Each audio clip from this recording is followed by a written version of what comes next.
we've been talking since I've been at the GMC over the last several months about what are the issues that we really want to embrace and how are we going to approach education.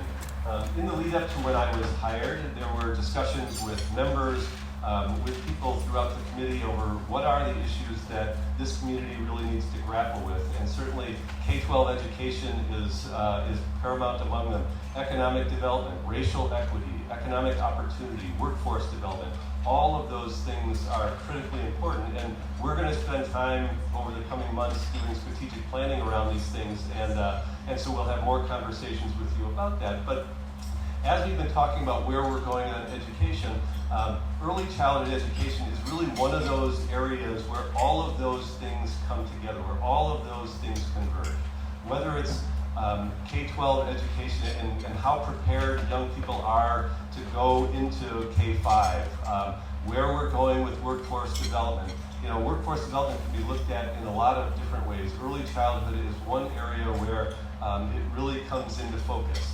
If I get my, there are experts up here, I may get my statistics a little bit wrong, but Danae can correct me. 99% of the workforce in early childhood education in Milwaukee is female. Something like 60% are females of color. There are about 60 to 70%, an overwhelming majority have some college education or a college degree. They're committed to this work. But about half of those people are also on Badger Care. They don't make enough, we haven't created a system where they can make enough money that they are able to pay for their own health care. And so the state has to be part of providing that. Government has to be part of providing that. So the issue is fundamentally challenged.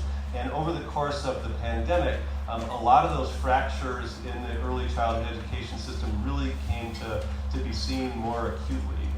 And I got the chance to work and see right alongside with Missy Hughes, with Emily Amundsen, as they worked on these issues throughout COVID-19. And so, you know, as we all know, the world has totally changed for all of us during the course of COVID-19. As an organization, the GMC is really reimagining ourselves and what COVID-19 has meant to us and where we're going. And no matter what we do, part of what we're going to be doing is focusing on the issues that are most important, most critically important to employers, to people who live here in the community. And that's why we brought everybody here today to talk about early childhood. And so really thrilled to have a great panel. We're going to have them introduce themselves, but also great to have a partner in Jackie Anderson to be the moderator today and to kind of take us through and ask questions of all of our panelists. And also part of this is going to be really about the engagement from all of you. There's plenty of time for you to ask questions, to talk about how this affects you. One thing we didn't do today is nobody is joining us virtually. And in some ways, I think that's a great thing, because what we lose when we have this virtual or hybrid thing is like, it's 8:12, well, we got to be talking to so-and-so. It's this person's turn at the roster, right? This person's turn at the mic. What we had today was the ability to talk to each other, and as we enter into the dialogue over the next hour or so, we're going to have more of those opportunities for that kind of intimate conversation that I hope we still appreciate. We're still kind of re-exercising or getting those muscles back together to do that, but it really is great that we have opportunities to get together like we do today. So with that, Jackie, I'm going to turn it over to you and our panelists.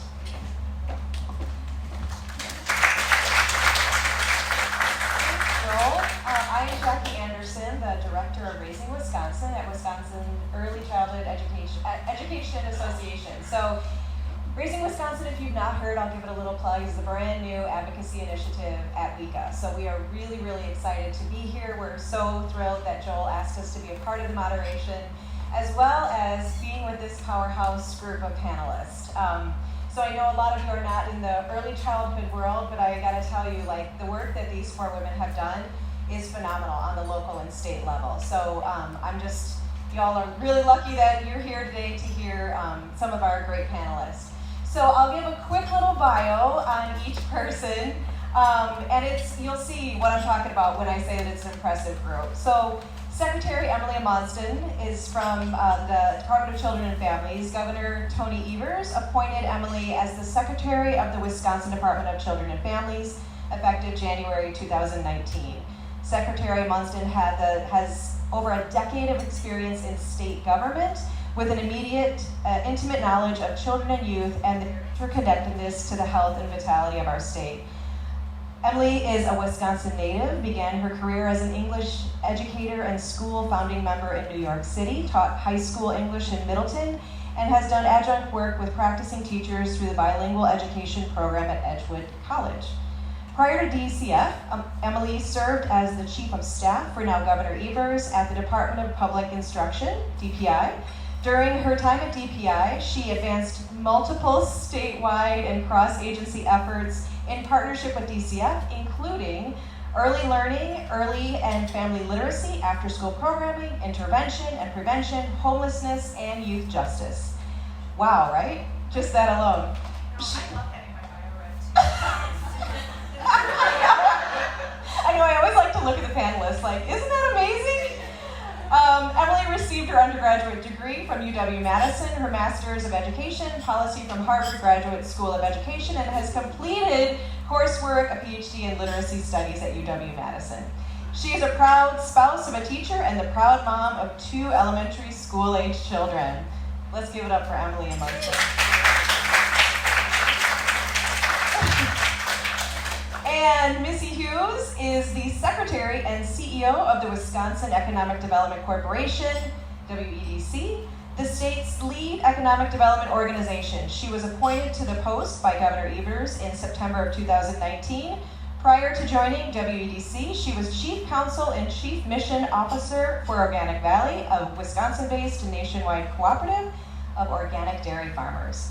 In her role at WEDC, Secretary Hughes oversees the efforts to attract businesses to Wisconsin and help existing businesses expand, meet current and future workforce needs, promote global trade and investment, support thriving communities and small businesses, encourage entrepreneurship and innovation, address the unique needs of rural residents, and advance the economic well-being of every resident.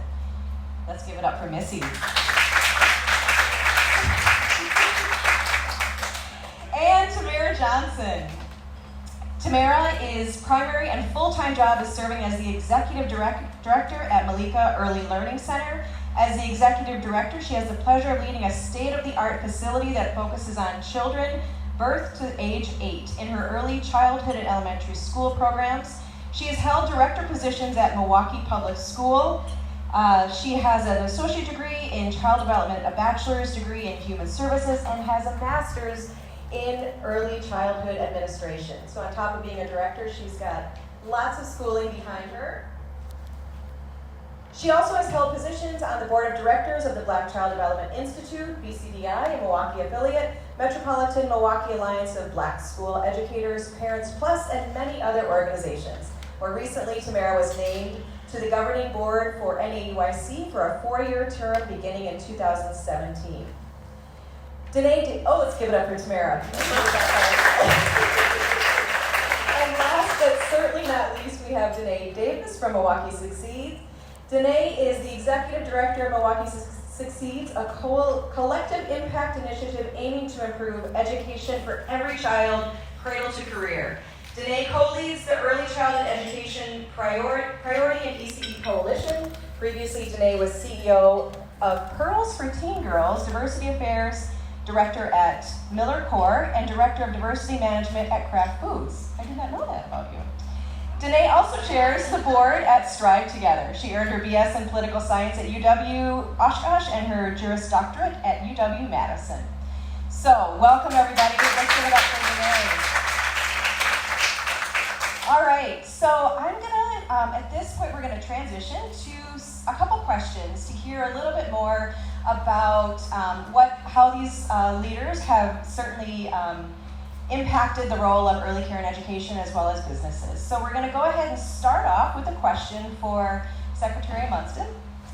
Can you speak to the importance of early childhood education for the child in preparation for entering into the K-12 system, as well as eventually into the workforce? Sure, yeah.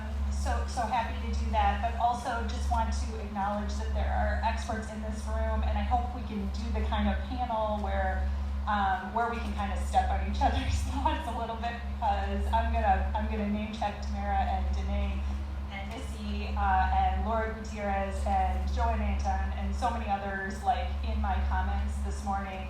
So I want to acknowledge just the strength and the wealth of knowledge and the depth of knowledge in this room and experience as we sort of get into this conversation. I also just want to acknowledge the strength that is the community of Milwaukee when we start talking about early care and education. And we'll get into that conversation a little bit more, I think, as this panel discussion builds. The collective impact and the ability to get folks to move in one direction on this issue has been something that I think is just a standout both within the state of Wisconsin and nationally. So to get back to kind of the question, I've spent the last 2 years where I think this conversation has really evolved over the last couple of years, is the fact that I'm sitting next to my colleague, Ms. Hughes. And so really that conversation about workforce, that conversation about economic development, and what early childhood means for communities, what early childhood care means for strengthening families and means for strengthening communities. And so that is the place where I've spent the last 2 years. Prior to that, we were really spending time thinking a little bit more about what is the impact on that individual child, what is the impact on that individual family when we invest in early childhood. And so I want to start by just saying, I call it early care and education. I know a lot of our colleagues call it early care and education. Back in the day, we might have called it babysitting, we might have called it daycare. And those terms right now are really inaccurate for what happens in the kind of centers that we're talking about today, the kind of centers that we're so proud of in this state. When we think about early care and education, we think about a really rich learning environment that is often developmentally play-based and extremely appropriate for wherever that little is, on that 0 to 5 age range, wherever that little is in terms of their developmental growth. It's about unlocking those experiences that will help that child obtain the kinds of skills that are going to make that kiddo ready for kindergarten, but also just ready for the world. And when I think about that, absolutely we're thinking about the academic things, right? We're thinking about letters, and we're thinking about numbers, and we're thinking about how to hold a scissors. We're thinking about those kinds of skills that we know if kids have some letter and number awareness when they get to 4K, they're going to be better off, right? And we talk about things like the achievement gap or the opportunity gap. We know that those gaps start way earlier than our K-12 systems, can support them. And so absolutely early care and education is thinking about those kinds of academic skills, again, in that developmentally appropriate, play-based kind of way that is so enriching for a kiddo. But we're also thinking about those skills that just help a little exist in the world. How to be a good friend, right? How to line up and get from one place to another. How to develop things like empathy and resilience and persistence. That ability to navigate a world, a complex world that we all live in. This is what our early care and education educators have been trained to do, have been educated to do. One of the most interesting studies that I've seen over the last year is they looked at early care settings that had sprung up in K-12 school environments. And basically, what we're talking about here is retrofitting a year 2 or a year 3 classroom in an elementary school or in a K-12 building. And they compared the gains that those kiddos made over a significant amount of time to children who had been in an early care and education setting that had been designed and was run by folks who had the kinds of credentials that early care and education professionals have, and it was really designed in that sort of high quality play-based model. And what they found is that when you're in a school, so if you just imagine a bunch of little people in an elementary school, age 2, age 3, how long does it take to get those kiddos lined up and get them all to the bathroom? Well, it takes about 15 or 20 minutes to line them all up, get them all to the bathroom, cycle them through the bathroom, and all the way back. How long does it take to get them to the lunchroom? Well, it takes about 30 minutes to get them all lined up, to get them all their little feet down to the lunchroom. What they found is significant amounts of time were spent in the logistics from getting these little people from one place to the other. Now contrast that to an early care and education setting, the kind of place that we see when we go to UCC or Early Learning Center, where everything happens in that classroom. Their environment is the classroom. Transitions have been pre-thought out to maximize the learning, to maximize the opportunities to grow in all those ways that I mentioned: teamwork, resilience, stick-to-itiveness, helping your friends, helping your neighbors, letter and number awareness. All of these skills are really baked into the experience of being in an early care and education center. And so when we think about that, we think about how well prepared those littles are when they get to that first school experience, that K-12 environment.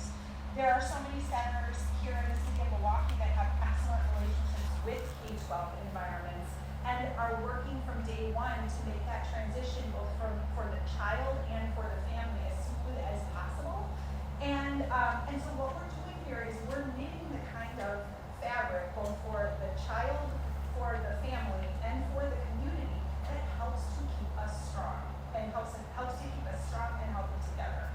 I want to give credit to Danae and acknowledge that she brought Nobel Prize winning economist James Heckman to Wisconsin to help us learn during the pandemic. And what he's done, he's really devoted his life to looking at research in this field. And he says the most economically efficient time to develop the kinds of academic and social abilities in youth that will prevail long beyond age 5 is in that 0 to 5 set.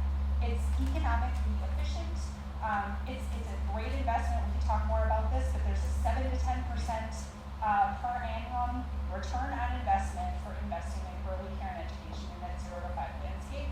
For all the reasons I've talked about, and I'm really trying to stay close to the kid in these remarks, but for so many other areas as it comes to education, health, economic mobility, reduced crime, you name it. So I'll stop there and say it's pretty good. It's a pretty big deal. It's a pretty good gig, and also for the community. Thank you so much. So we're going to switch gears a bit and talk a little bit about the workforce, because we know that it has become increasingly clear that childcare is in fact a workforce issue. So fun fact, here in Wisconsin, nationally, about 60% of working women were not working during the pandemic. In the state of Wisconsin, we're at about 70%. So if you think about that percentage, and you think about if we could get all those women back working, what an impact it would have on so many businesses throughout the state of Wisconsin. So Missy, this question is for you. How have conversations with employers evolved the last few years, and what are they trying to do to support employees? Thank you.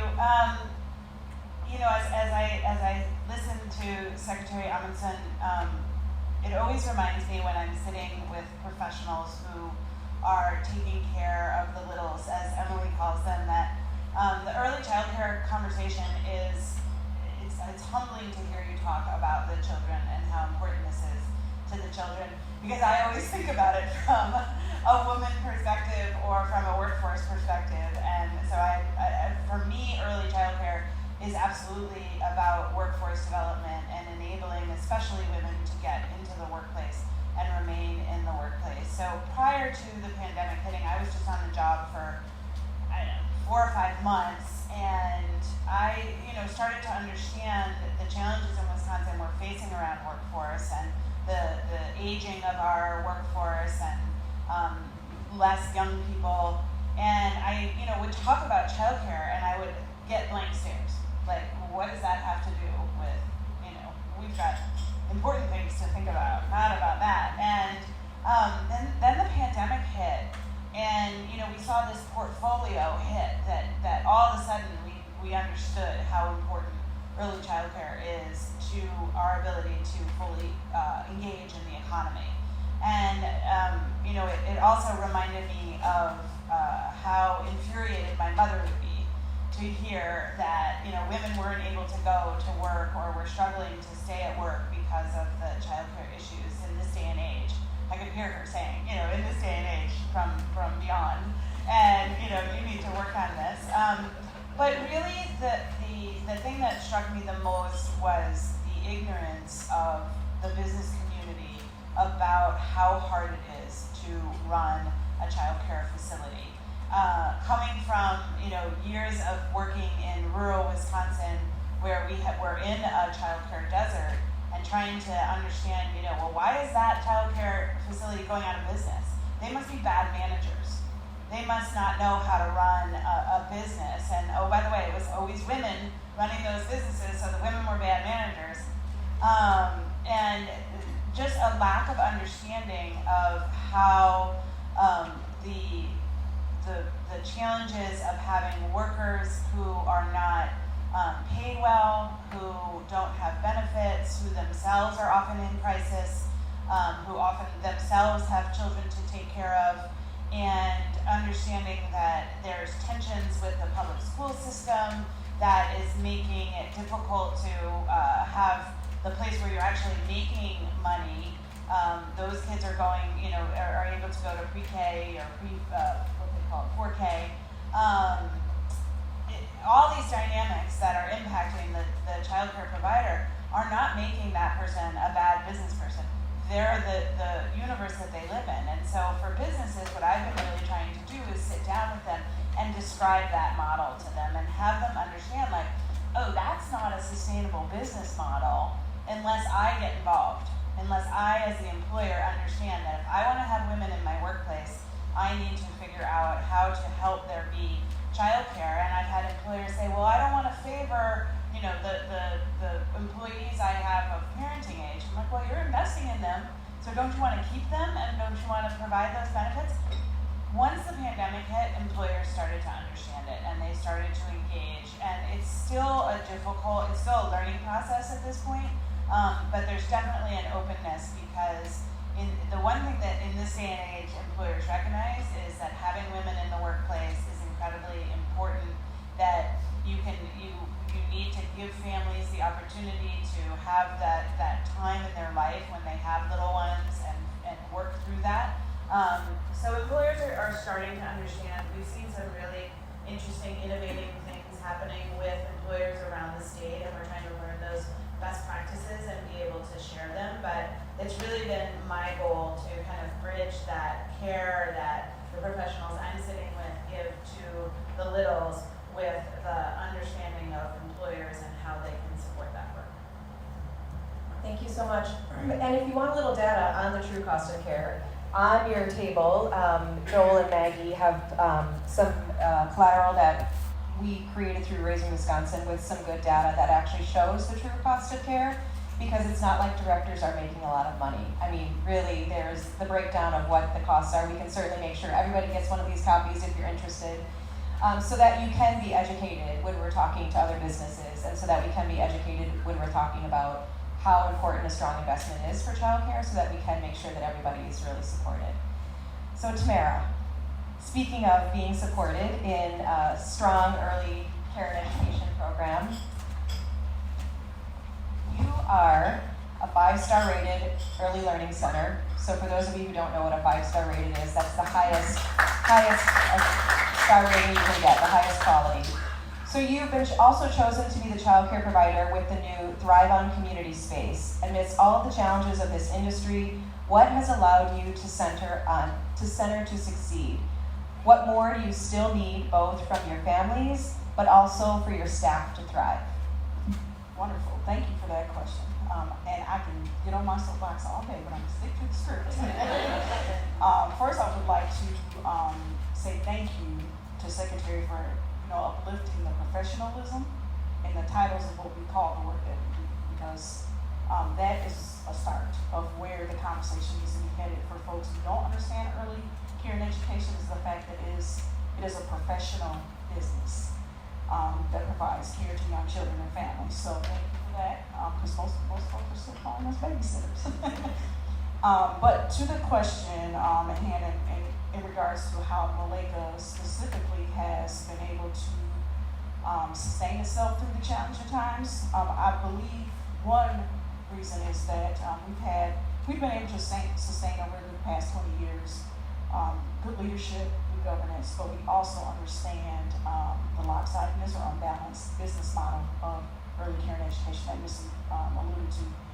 In this work, really for you to succeed, it can't just be the dollars that run the business are related to your subsidy, your private pay.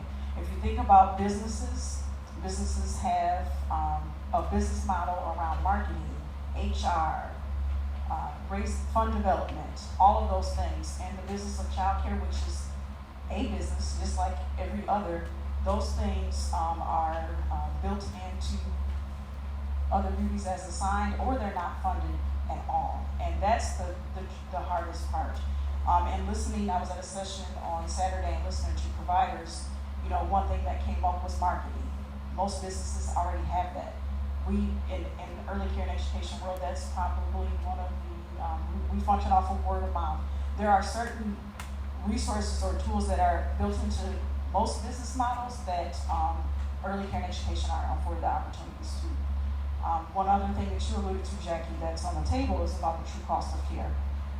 If you all have taken an opportunity to dive into what the true cost of care is for early care and education, it doesn't kind of meet the mark as far as how it's actually funded for childcare providers. And I think, to no one's fault, I think it's a public investment that everybody needs to wrap their hands around, not just the Department of Children and Families, not just other organizations that are supportive, but everybody's hands need to be on deck. So when I hear Missy talk about the business community and what they can do, that is extremely helpful for folks to understand that early education is part of that ecosystem. Those dots connect some type of way, and one dot can't connect if one isn't funded. So I think for us at Maleka, we've been in existence for 20 years, but we understand that part.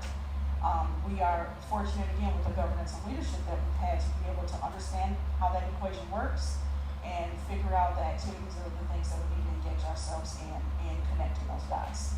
Not all providers in this work or in this sector have that knowledge of the business sense or the business model, or know how to obtain it. So I think that's one thing, we've as an organization been able to educate ourselves and be connected in a way that helps us stay successful.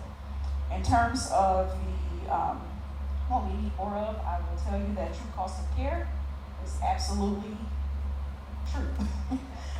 You need to, folks, we know what the true cost of care is, we inch there. And again, this Department of Children and Families has done a really good job of taking care of providers, especially when the pandemic hit. We saw the love.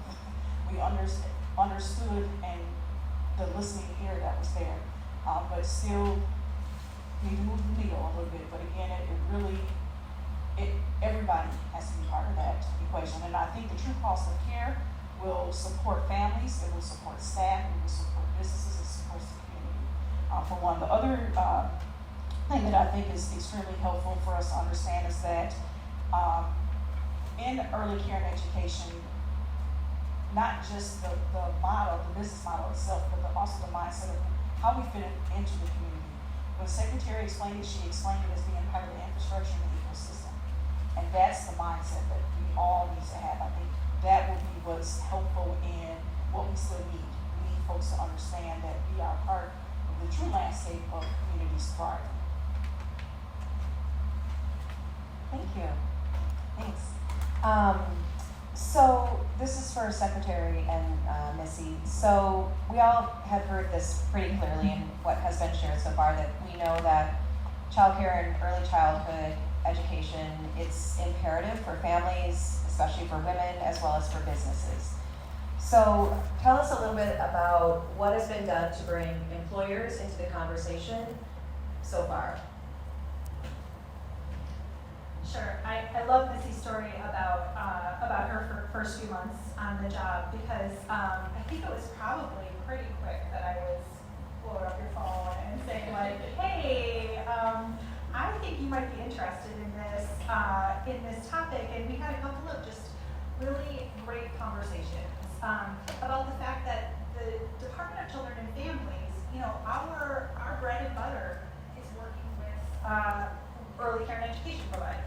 That's sort of what we do, and we know how to do that pretty well.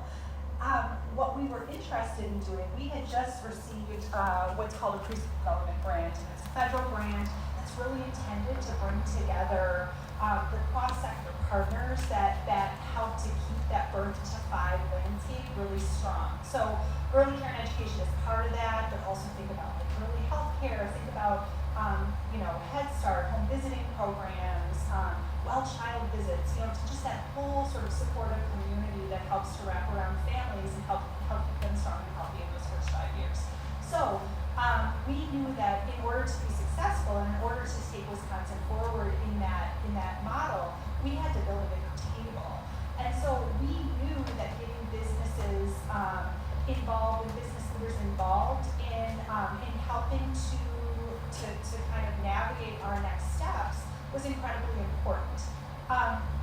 We also don't fully understand, and this was some of the conversations that Missy and I had early on, we don't talk the language of the business community. Those just frankly were not our stakeholders from a Department of Children and Families perspective. And so thinking about what we were experiencing, and this was replicated around the entire state, is there would be a business leader in a community who recognized that there wasn't enough childcare, and that somehow this was impacting their business because they were unsuccessful in recruiting, or they were losing excellent workers when they had those childcare pinches, or when they were growing their family. And so they would call a family resource center or a child care resource and referral center, which they're all over the state, and they would say like, hey, could you guys open a center, and then we will send our employees' children there, and then like everybody wins, because that's how this works, right? And then folks would go like, well, can you do anything to kind of help? And they're like, well, like what? I mean, not even, kind of, that's where the conversation will usually slow down and stop. It's like, well, what can I do as a business leader? And so that's where we started to brainstorm and started to think about some of the ways that the business community can help. And I think like Missy helped to really refine, because she was challenging me. She'd go like, that just doesn't really make a lot of sense. I'm this idea, it's not, we're still not to the point where we can truly like sell that to a business as something that would be a return on investment. And so I think over the years, getting to a place, and the program that I want to highlight is just one of like several, I think, really exciting things that are happening for business communities as it relates to early care and education. But the program that we helped spin up with help from WBEC, our friends at DWD, and other business leaders who are just like naturally interested in this, is a program called Partner Up. And this was really a program designed to help business leaders understand that childcare could actually function as a benefit the same way that you offer other benefits packages. And so if we could ask an employer to contribute a modest amount towards the cost of early care and education tuition, the state would come in and pick up the rest of that tuition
we have to find that graded, sustainable, long-term funding model that is going to keep folks willing to continue in this industry and in this workforce.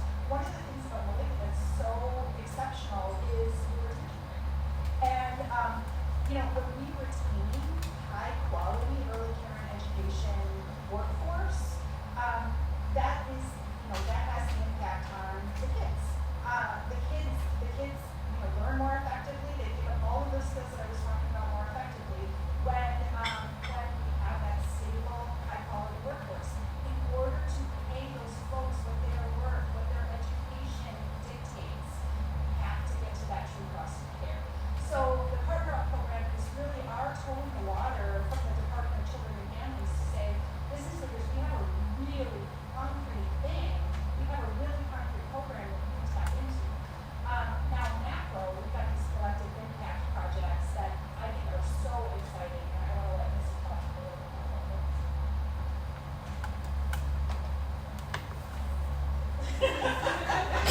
That's the next question. We can go to the next question if you need to. No, well, I want to just touch on something that Emily said, because the question I was looking at is, what has been done to approach employers and understand that? And I got into that a little bit, but what I appreciate that Emily said is the word graded approach.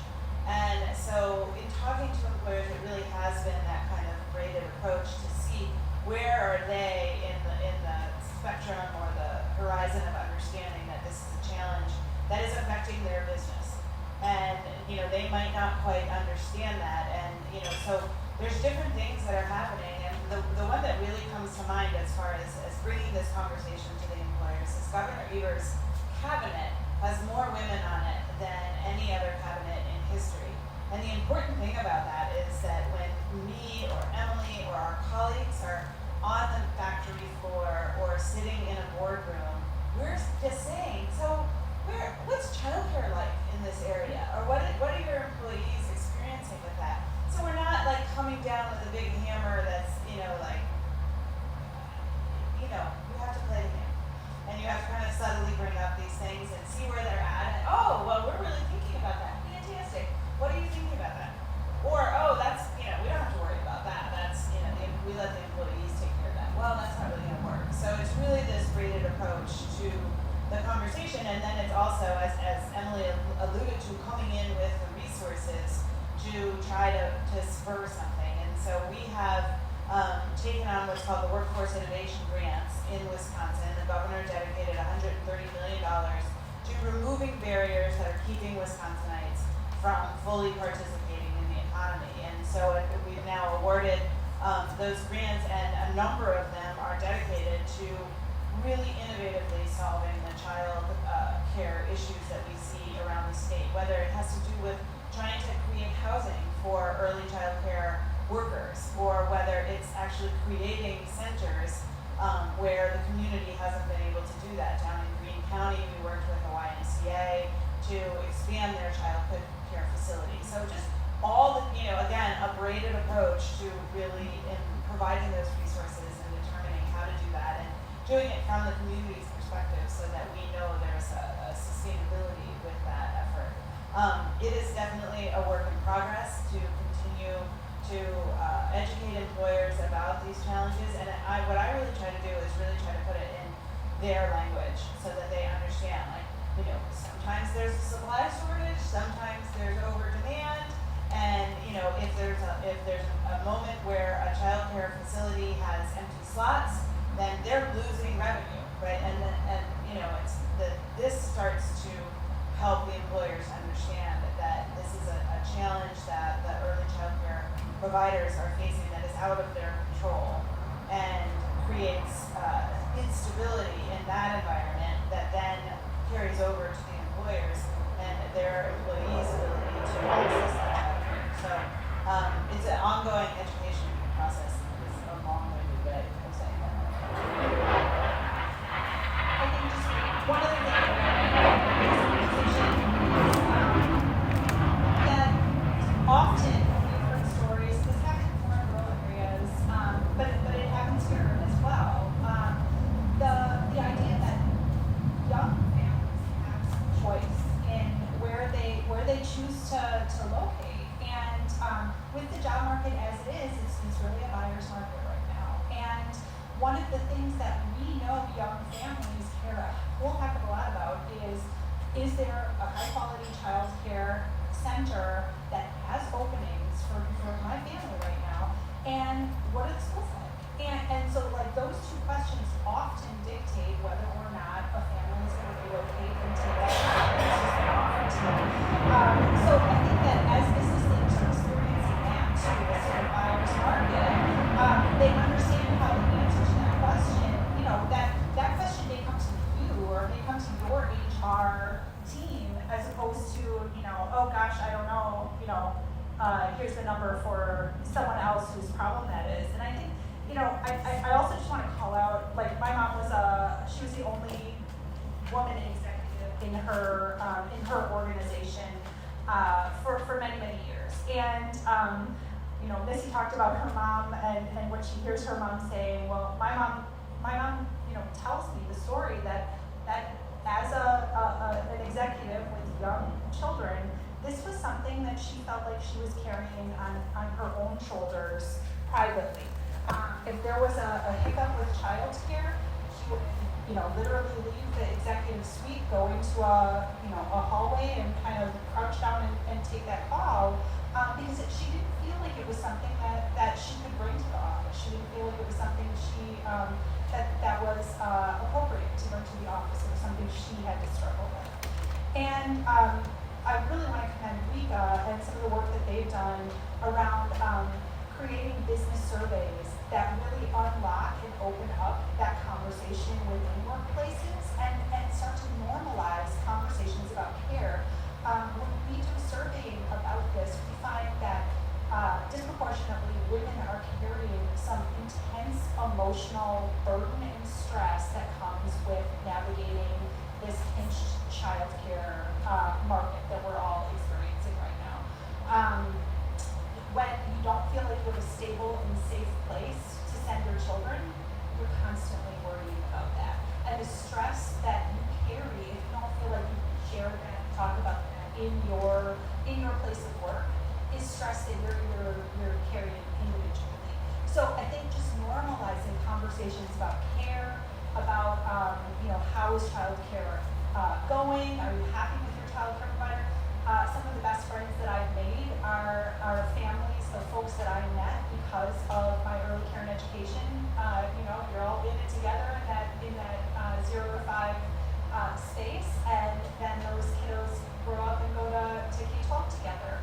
And so creating those supportive environments, I think business leaders can really start to normalize and create and help to kind of encourage those environments. So just another spin on kind of like how we open up the conversation within the workplace for the folks who work for us.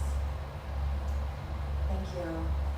So Danae, we've all heard that you know, there is a crisis right now, and especially women of color whose families are disproportionately harmed by the lack of childcare system and who make a significant amount of the underpaid childcare workforce. So we're setting the stage. So Danae, I'm interested in your thoughts around how might we leverage this moment to build the groundwork to ensure an equitable system for those powering it. So I'm going to run through all three questions you want to ask me. Perfect. Just cut to the chase. So just for the audience, the second question is, can you tell us more about the collaborative effort you are a part of to address this challenge? And then the third question is, how did cross-organization sector collaboration develop, and how will you be deploying the funding from the Wisconsin Innovation Grant to launch the program? So I'm going to cover all that, and I want to start with really recognizing my colleague, comrade in arms, whatever we want to call Daria Hall, who is our Milwaukee Succeeds Director of ECE and co-leads the coalition that I'm going to share some information about. So I just want to, and is the author of all the notes.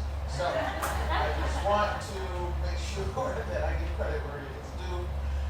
And I want to just walk back a little bit in memory lane, because approximately 2018, with COVID, you never know what year was in the past, but we met. So Milwaukee Succeeds has been involved in and has had a priority for improving quality of early care education in Milwaukee for Black and brown families for years. Part of our 11-year history has had that as one of our priorities, increasing access to affordable quality care. And so when Secretary Amundsen became Secretary Amundsen, she and her team reached out and Joel, as Secretary of the Department of Administration, and asked Milwaukee Succeeds to convene partners in Milwaukee so that they can better understand the landscape of early childhood education in Milwaukee and see from a Milwaukee perspective how they can ensure Milwaukee was at the table and involved as they proceeded to do what they do in their respective departments to support that goal. And so we were pleased to convene many partners, some of whom were in this room, to have a really rich conversation about the landscape in Milwaukee. And from there, built such a powerful coalition that is way inclusive of DCF. So I want to really celebrate and thank Emily and her team. And I'll get back to what all of that is, but I just wanted to, y'all started this.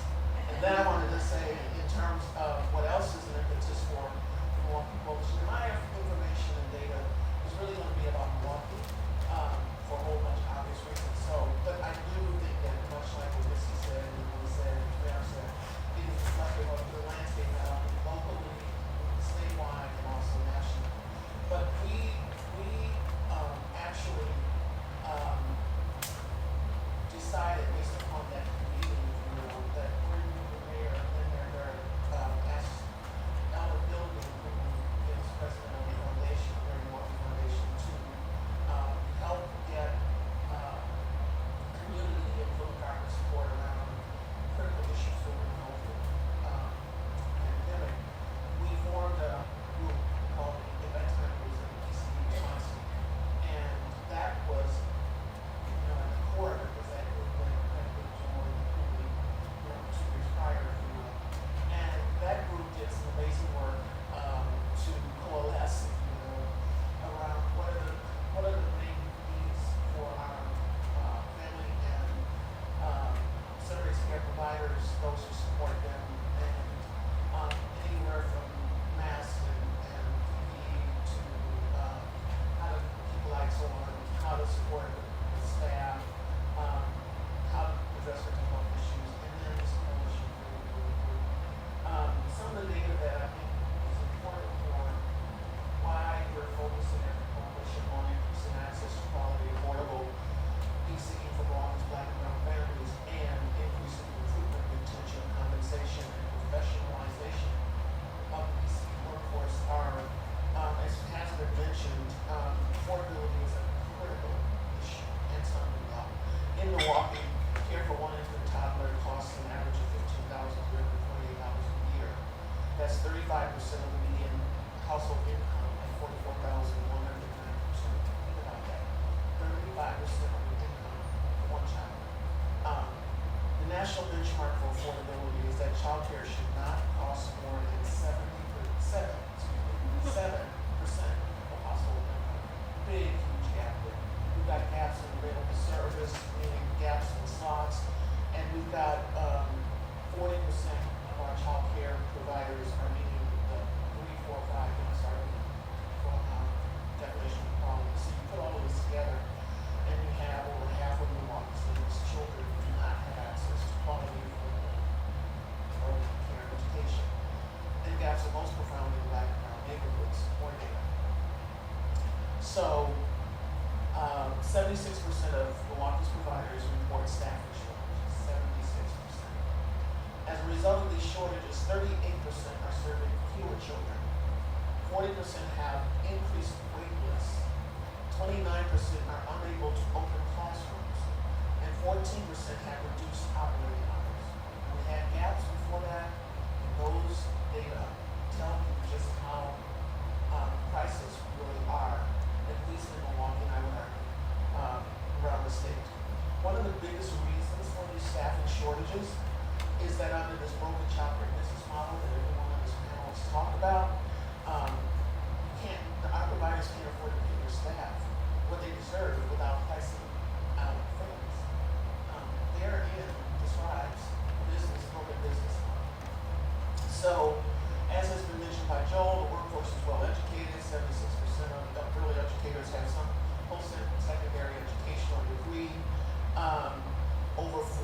of Milwaukee's early educators live in households that receive public assistance such as food share, badger care, or food insecurity. And this is, as Joe mentioned, a matter of gender and racial equity. So what do we want to do about it? I mentioned our two priorities are increasing access to affordable, quality PCE and increasing recruitment and retention. Since 2020, we've done a lot of work. We've helped to stabilize the sector in response to COVID. We've informed and advocated for state level investment. And there I want to remind us, who is this coalition? So we're talking about well over 45 organizations. We're talking family care providers. We're talking center-based care providers. We're talking government, primarily at the state level, but not exclusively. We're talking about philanthropy, and we're talking about mental and physical health care providers. We're talking about K-12 and higher education and many other nonprofits who have all band together to say, you know what, I want to be a part of acting to right the ship. Yes, it's about the kids, and it's also about the workforce, and both are true. And so when we talk about our ability to successfully advocate responsible examples, I guess there's two that I want to mention. One is that we successfully advocated for the city of Milwaukee for the first time ever, allocated $7 million of its ARPA funding to our proposals for childcare to build a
So the last question, and this is for everybody up on the panel. Danae did a great job of laying the landscape of what everybody is experiencing. She talked a little bit about state and federal funds and how that is supporting some direct services. But now let's think about how GMC and other businesses can really make a difference. So the question for all of you is, how can we leverage an organization like GMC to help make meaningful progress in the near future? And what more can the business community specifically do to sustain these efforts and participate in its success? I still want to be the first one. Go for it. Joel and I had this conversation when we first started. And this is the first week on the job, right? So we talked about this very issue. And I think that, the number one thing I would say to business leaders, employers, those who have access to business organizations, civic or otherwise, is make this one of your top one or two priorities. Say that this is important and then act on that. Advocate whether you have access to the legislature, so that we can really get what we need out of the upcoming state budget. Tell your friends, tell your fellow employers, this is the number one or two issue for you.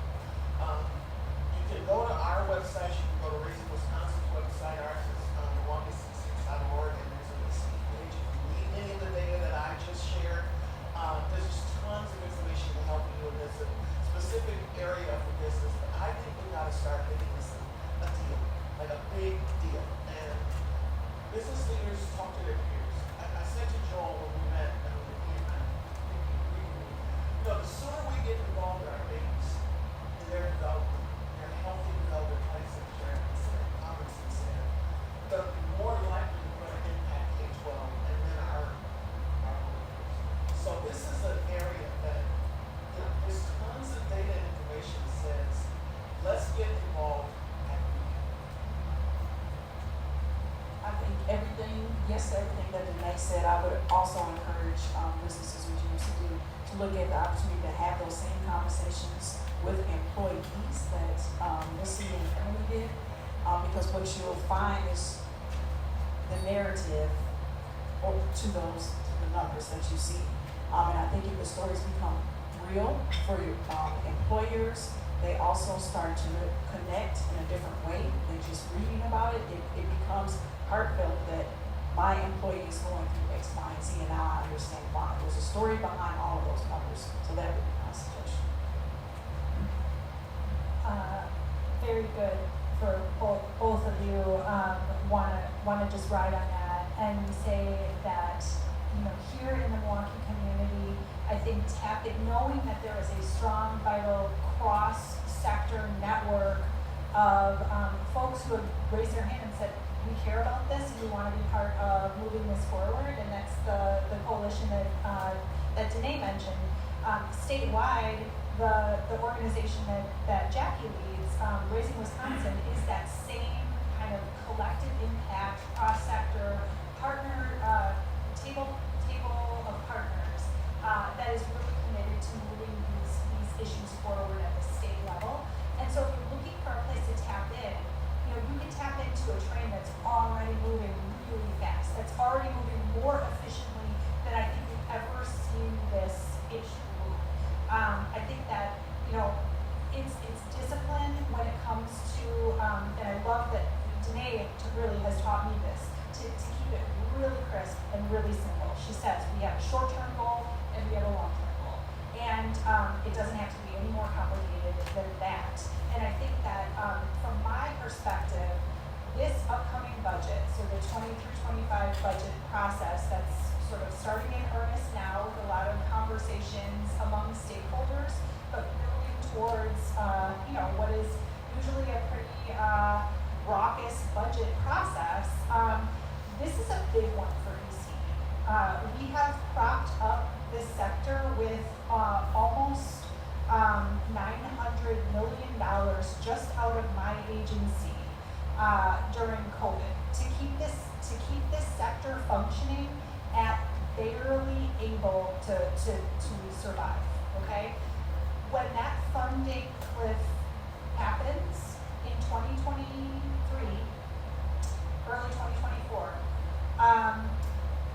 if we don't have an answer to this funding question that includes braided state funding for early care and education, I really wonder and worry about how we sustain even the level of early care and education we have today, which is not enough, which is not adequate.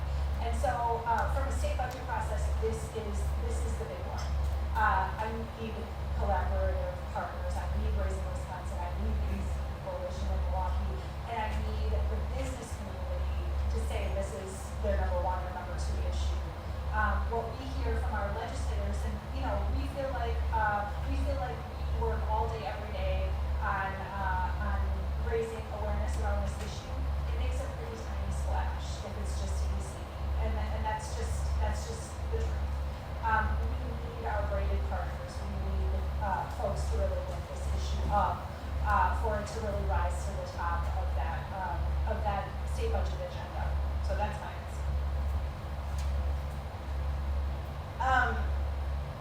I'm not sure that businesses recognize how powerful their voice is.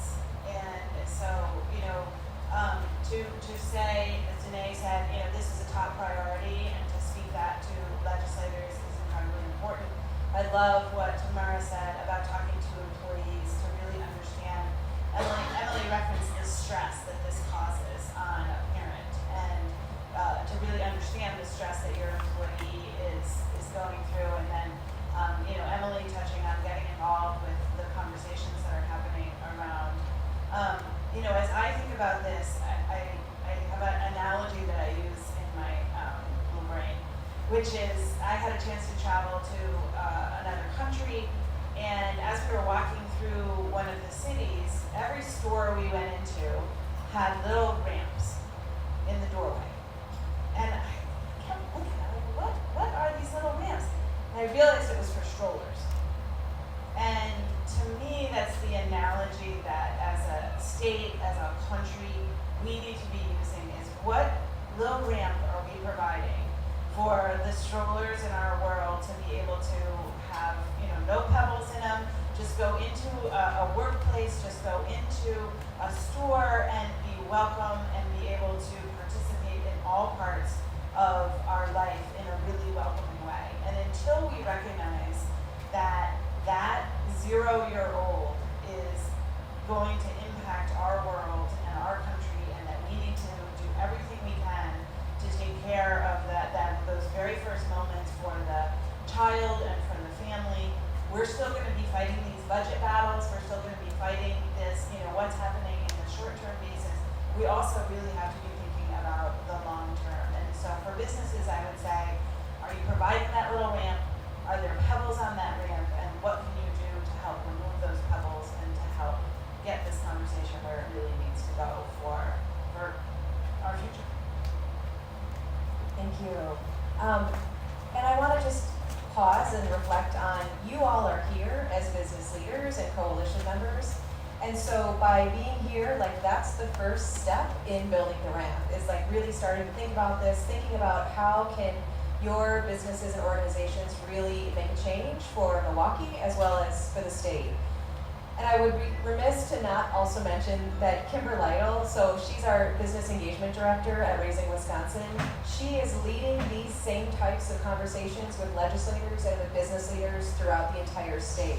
So it's not just here in Milwaukee that we're doing this same thing, because it's absolutely a statewide issue.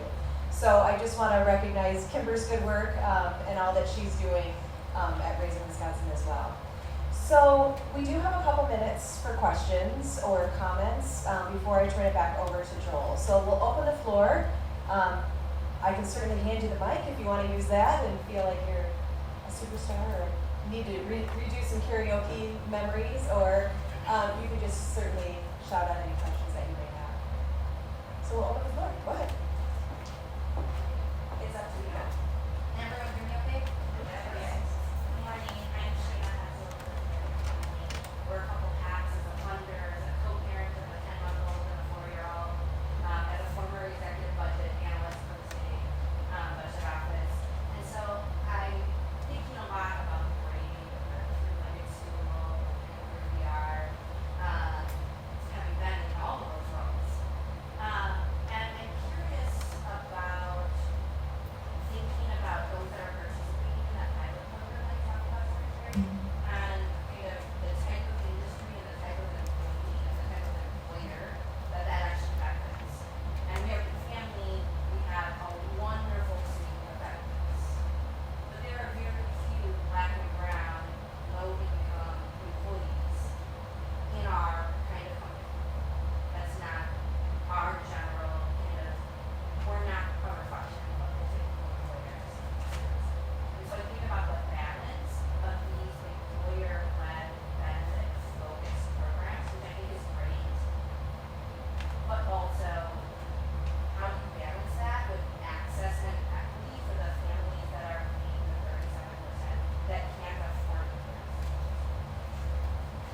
Yeah, great question. So just a few things on that. I think the number that Danae threw out about, most folks are paying like 35% of their income toward, one child, and then go ahead and double that because most of us are one-child families. Personally, when I was grappling with 2 kids under the age of 5, I was paying double my mortgage every single month as a middle income earner to two-parent household, and that put incredible strain. I mean, I think the numbers show that most folks are paying more for early care and education tuition than they do for college tuition month over month. So when we put this program together, we acknowledged that across the entire spectrum, until you hit a pretty small percentage of the population, you find that early care and education tuition is a pinch for most families. Now, we do have a subsidy program in the state of Wisconsin. It is, I'll be very honest, it's incredibly difficult to use because the subsidy rate is low, and so for a low income family, you still need to pay above and beyond typically that subsidy rate. Centers are often put in a difficult position of having to negotiate and navigate with a family to try to do what they can to make that burden less, which then again puts an incredible pinch on that center to be able to support the true cost of care. So, the subsidy program becomes a place to look, right? So like in the state budget process, so right now, just to get wonky for a second, because I know you'll get wonky with me, we have underspend. We have significant underspend in our Wisconsin Shares program. We have far fewer families using the subsidy in Wisconsin than we think should be using the subsidy in Wisconsin. So we would love to be able to do some work with our legislature to raise the rate that we are able to pay under our Wisconsin Shares program, or raise the eligibility of that, make that program a more workable program. That's been a difficult place for us to be with this particular legislature. So that's one piece of this. The other piece of it is we have been very intentional in our Partner Up program to bring in businesses across the entire sector. So we've got the restaurant industry, we have the service industry, we have a number of childcare partners, we have big business, we have small business, and we're really studying this issue. So I think some of the questions that you're bringing up around equity and access are things that we're going to learn through this process. We did not set an income threshold for participation in this program this time around, and we want to see how that plays out, frankly, because at the end of the day, I do believe that this should be a benefit for everybody. I think that this kind of braided funding model is going to be what sustains this industry, but I do think that there are things that we can do at all points in the economic spectrum to make this an easier lift for folks. Thanks, and I think we have time, Joel, for maybe one more question. Hi, Chris Holmes from Untitled Chapter. I recently had an email from a company that is expanding to the downtown area. And the question from their HR department was, can you give a discount in childcare to our company? No. Well, we have a wait list of 160 right now and 3 classrooms closed. Put me against yes. I would really love to be able to set up a partnership with this company and make sure that their employees have a place to go with their children. But I can't do that right now. How do I get there? I'll come talk to them with you. Okay. I mean, no, there's no discount, and this is why. And, this is what you're providing, and, help me help your employees. And, we got work to do. That's my response to that question. I'm sorry that that's happening. That's really frustrating. To add to that, for that company to understand the true landscape of everything, because they're looking at it through an individual lens of their company and their employees, when they need to see the bigger picture of this whole thing, because that will set the tone for the decisions that they make as a company moving forward, not just now. And they could be the heroes if they became the discount. So if they kicked in that small braid, that 25%, their employees do get the discount. They can offer it as a benefit. It's just it's their show of support towards their employees and towards that center. And I think that's that's really at the heart of what this Partner Up program is you get to be the hero here. You're creating I don't that. think they apply. They should apply because If there's a next round, I will apply. Yep, it is, it's a huge benefit, and the employee, I just, when I think about the fact that you could market to your employee that they would have essentially free childcare as a result of this program, because there is no private pay, there is no parent pay, as a part of this program, at least, for the first year, so. Tell them to come to the city and I want to be the trailblazer of their business, but the trendsetter.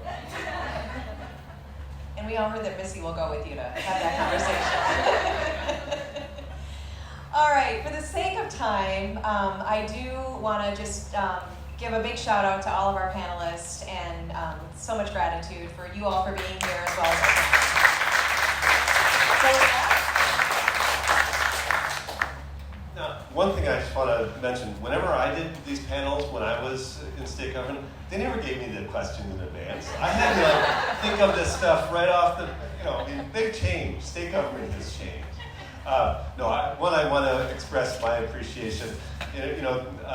When you get into roles like in state government, frankly, all of the people up here are doing public service. But it's hard to sustain, and what we've all had to withstand in the last couple of years is, almost unendurable. And so for you to keep doing that work and to keep on that is something that I think, as a former state employee, but just as a resident of the state, appreciate your continued work and the work in this area, in an area that is so fundamentally broken, but you continue to find ways to innovate and ways to get more out of it.